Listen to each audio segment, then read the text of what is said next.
Good morning అండి అందరికీ. Students, మీకు ఒక విషయం చెప్తాను. అది కరెంట్లు రోడ్లు సరిగ్గా లేని రోజులు. అయితే ఒక పల్లెటూరుకి ఒక ఉద్యోగి ప్రభుత్వ అధికారి వెళ్ళారు.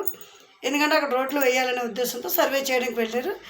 వెళ్ళి ఆ రోజు ఉదయం అంతా కూడా సర్వే పనుల్లో ఉన్నారు. సాయంత్రం పల్లెటూరు కావడంతో హోటల్ రూమ్స్ గట్రా ఏమి ఉండవు కాబట్టి ఆ గ్రామ సర్పంచ్ అయినటువంటి రంగనాథం గారి ఇంట్లోనే నివాసం ఉన్నారు ఆ రాత్రికి.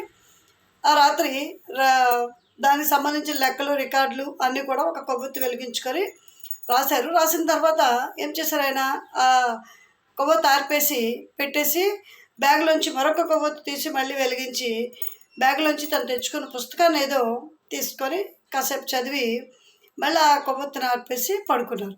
ఇదంతా గమనించినటువంటి ఆ గ్రామ సర్పంచ్కి ఒక అనుమానం వచ్చింది. ఇది కొవ్వొత్తే కదా, అది కొవ్వొత్తే కదా, రికార్డు రాసిన తర్వాత ఇది ఆర్పడం ఎందుకు, బ్యాగ్లో పెట్టడం ఎందుకు, మళ్ళీ ఇంకో కొవ్వొత్తి తీయడం ఏంటి, ఇందులో ఏంటి ఆంతర్యం ఉందో ఆయనకు అర్థం కాక ఆయన్నే అడిగారు. మీరు ఏమనుకోనంటే, మీరు రాత్రి చేసిన దాంట్లో నాకు అర్థం కాలేదని ఉదయం లేచి ఆయన కాఫీ అందిస్తూ ఈ మాట అడగడం జరిగింది.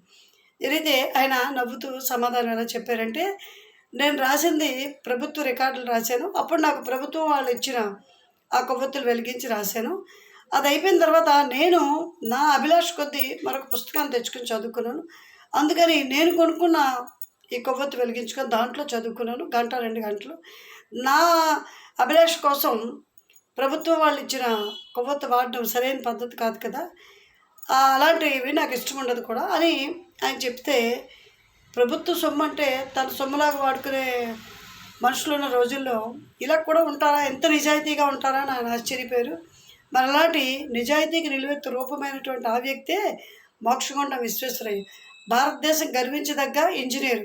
మరి ఈరోజు ఇంజనీర్స్ డే అంటే ఇంజనీర్ల దినోత్సవానికి ఆయన జయంతే కారణం కాబట్టి అలాంటి గొప్ప వ్యక్తి మోక్షగుండం విశ్వేశ్వరయ్య.